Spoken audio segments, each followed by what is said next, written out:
இந்திய யூனியன் முஸ்லிம் லீக் கட்சி நிர்வாகிகள் செய்தியாளர்களை சந்தித்து வருகின்றனர். அந்த காட்சிகளை பார்க்கலாம். தலைமையில் உள்ள மற்ற அருமை சகோதரர்கள் அத்தனை பேரையும் சந்திக்குமாறு எங்களுக்கு அழைப்பு கொடுக்கப்பட்டது. அந்த அடிப்படையில் 4 மணிக்கு இங்கு வந்தோம். இந்த நேரம் வரை அவரிடத்தில் எங்களுடைய கருத்துக்களையும் கோரிக்கைகளையும் விண்ணப்பங்களையும் தெளிவாக எடுத்துச் சொல்லி வந்திருக்கிறோம். இந்திய யூனியன் முஸ்லீம் லீகை பொறுத்தவரையில் தமிழ்நாட்டில் தமிழக முதல்வர் தளபதி மு.க. ஸ்டாலின் அவருடைய தலைமையில் இயங்கக்கூடிய மதச்சார்பற்ற முற்போக்கு கூட்டணியில் இடம்பெற்று அதன் மூலமாக இந்தியா கூட்டணியிலும் இடம்பெற்று நாடாளுமன்றத்தில் அங்கம் வகிக்கக்கூடிய ஒரு கட்சியாக இந்திய யூனியன் முஸ்லீம் லீக் தொடர்ந்து இருந்து வந்திருக்கிறது. தமிழ்நாட்டில் இருந்து ராமநாதபுரம் தொகுதியில்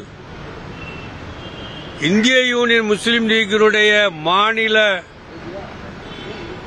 துணைத் தலைவர்களில் ஒருவராக உள்ள நவாஸ் கனி அவர்கள் எம்பியாக இருந்து 5 ஆண்டு காலம் மிக சிறப்பாக பணியாற்றியிருக்கிறார்கள். அவர்கள் சிறப்பாக பணியாற்றியதை முஸ்லீம் லீகர்கள் மட்டுமல்லாமல்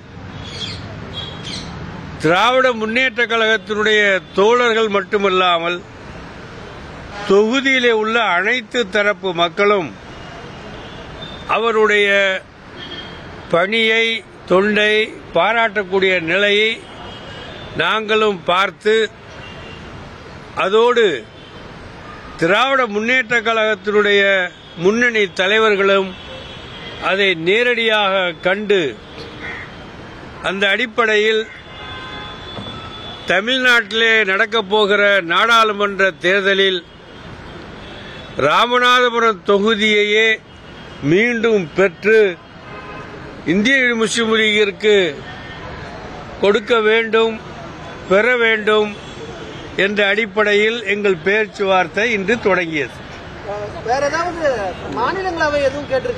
அதோடு ஒரே தொகுதி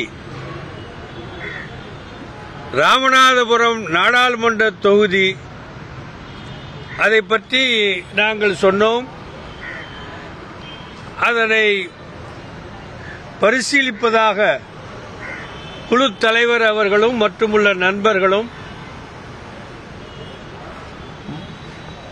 தமிழகத்துடைய முதல்வர் அவர்களை தொடர்பு கொண்டு அவர்களுடைய கருத்துக்களை கேட்ட பிறகு அது பற்றிய முழு விவரத்தை உங்களுக்கு தர இருக்கிறோம் என்று. செய்திகளை உடனுக்குடனும் துல்லியமாகவும் தெரிந்து கொள்ள சப்ஸ்கிரைப் பண்ணுங்க.